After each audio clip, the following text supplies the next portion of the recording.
Hey yo yo yo, salut les turfeuses et salut les turfeurs, bienvenue pour un nouveau pronostic de Benoît Requin. Ok, place au pronostic du quintet du mercredi 5 novembre, direction Nantes pour le Grand National du trot. Trot attelé, 3000 mètres, 16 partants, réunion 1, course 2. Il y a un rendement de distance de 25 mètres entre le numéro 8 et le numéro 14. Et de 50 mètres entre le numéro 15 et le numéro 16. Et l'indice de confiance, c'est 3 sur 5. Petit retour sur le quintet de ce lundi. Dans mon pronostic, j'ai réussi à vous donner le couplet gagnant placé. Par contre, il y a eu un trouble fait, il en manquait un dans mon prono. Et cette vidéo, je la tourne avant l'arrivée du quintet de ce mardi et je reviendrai dessus demain. Ok, c'est parti. Non, c'était pas le couplet gagnant, pardon. Non, non, c'est pas le couplet gagnant, pardon. Là, j'étais en train de repenser. Ouais, non, c'était les deux premiers. Il y avait un petit 2 sur 4 à prendre, c'est vrai. Mais non, c'était pas le couplet gagnant. Non.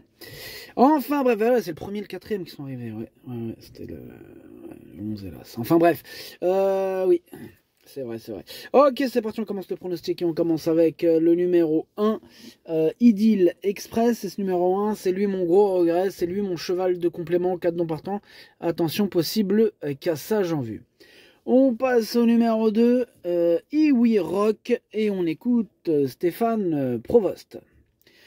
Iwi Rock s'est montré accrocheur pour s'imposer à Strasbourg. C'est un très bon élément, dur et avec de l'envie.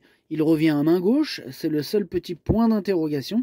S'il négocie bien les virages, il a son mot à dire en partant au premier échelon. Je n'ai pas de préférence entre mes deux élèves. Ok, merci Stéphane Provost. Ce numéro 2, moi je l'ai gardé dans mon prono. Et pas en tête, il a toutes ses chances, en tout cas à mes yeux. Moi je l'ai gardé dans mon prono, je l'ai mis 6ème. On passe au numéro 3, Jongleuse de Lune. Alors, ce numéro 3, lui, pour le coup, je ne l'ai pas du tout retenu. Donc, on enchaîne avec le numéro 4, Hold Up du Dijon. On n'aura pas les commentaires de l'entraîneur. C'est Thierry Raffegeot qui est parti pêcher avec ses amis. Amusez-vous bien. Notamment avec Captain Yann Barber. Bref, ce numéro 4, je l'ai gardé dans mon prono en bout de combinaison. On enchaîne avec le numéro 5, Amonet de Choiseul. Et on écoute Sylvain Gérard Dupont. Amonet de Choiseul a effectué une rentrée satisfaisante sur l'herbe alors qu'il rendait 50 mètres. On voulait courir lundi le prix Médusa à Vincennes, mais il a été éliminé à un près. Je me rabats donc sur cette étape du Grand National du Trot. Il a connu une baisse de régime là cette année. C'est plus dur, c'est plus dur. Bon, il est bien placé en tête et fera de son mieux. Bon, j'espère le voir accrocher une petite place, je le défère pour l'occasion. Ok, merci Sylvain. Moi, ce numéro 5, je l'ai gardé dans mon prono et je l'ai mis 5ème. On passe au numéro 6, Kamehameha, et on écoute Antoine Lérêté. Kamehameha, il a encore eu un bon comportement dernièrement à Vincennes. Bon, il aurait pris la 4ème place s'il ne s'était pas accroché avec un rival à mi-ligne droite. Il est en forme, idéalement engagé, à la limite du recul et sera confié à Eric Raffin qui connaît la piste par cœur. Tout est réuni pour qu'il termine sur le podium. Ouais, tous les feux sont au vert pour ce numéro 6 que je vois bien batailler pour les toutes premières places. Moi, je l'ai mis 2ème. On passe au numéro 7, Heliossi, et on écoute Sébastien Hardy. Heliossi répète toutes ses courses. À Feur, le plateau était très relevé. J'avais prévu de faire la corde et il a bien couru. Ici, le lot me paraît un peu plus homogène avec certains concurrents qui ont d'autres objectifs. Cela nous laisse une chance de terminer à l'arrivée en fin de combinaison. Il est toujours aussi bien et l'engagement est idéal en tête. Ok, merci Sébastien. Ce numéro 7, lui aussi, je le vois bien faire souffrir un bon nombre de ses adversaires du jour. Je l'ai mis 4ème. On passe au numéro 8, Jingle Dupont. Et ce numéro 8, je ne l'ai pas retenu. On passe au numéro 9, Inshore. Ce numéro 9, je ne l'ai pas retenu non plus. Mais attention, il est quand même tout seul sur ma petite liste des possibles casseurs de tickets repérés. Parce qu'il fait de lui le capitaine de cette liste, même s'il est tout seul. Il est capitaine.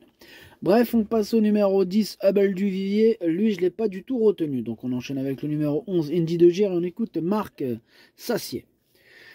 Indy de Gire a couru de première à Feur, même s'il a été débordé sur le fil. Rendre la distance n'est pas évident sur cette piste. Il semble avoir bien récupéré et a fait du léger depuis. Il est prêt. La piste de Nantes est très sélective, cela ne peut que lui plaire. Il dispose ici d'une première chance. Ok, merci Marc. Ce numéro 11, c'est tout simplement lui mon préféré. On passe au numéro 12, Greco Bello, et on écoute Jean-Paul Marmion. Greco Bello, il rend la distance, mais la partie ne sera pas plus dure que dans la capitale. Il est resté en bonne condition physique depuis ses performances sur l'herbe en septembre. Il se plaît à Nantes. Il lui faudra la bonne course, mais il est capable de terminer à l'arrivée. Ouais, je le pense aussi. Moi, ce numéro 12, je l'ai gardé en toute fin de combinaison. Attention à lui. On passe au numéro 13, Jéroboam d'Érable, que je n'ai pas retenu. Donc on passe au numéro 14, Hidalgo des Noé, et on écoute Stéphane Provost.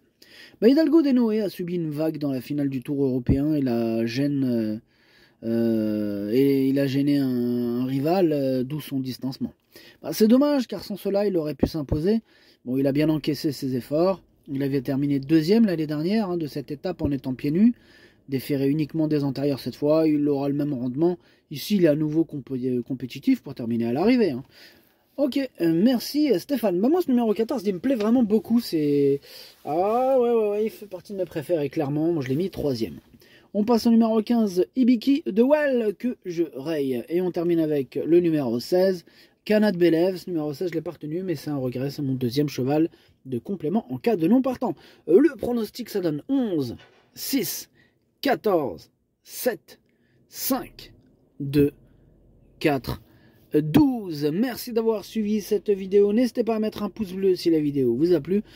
Pour accéder à tous mes tickets pour la course du Quintet, rendez-vous directement en description de la vidéo.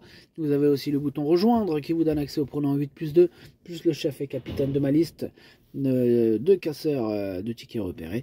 À jouer avec modération. Bonne chance. Chopez-le moi. Ciao.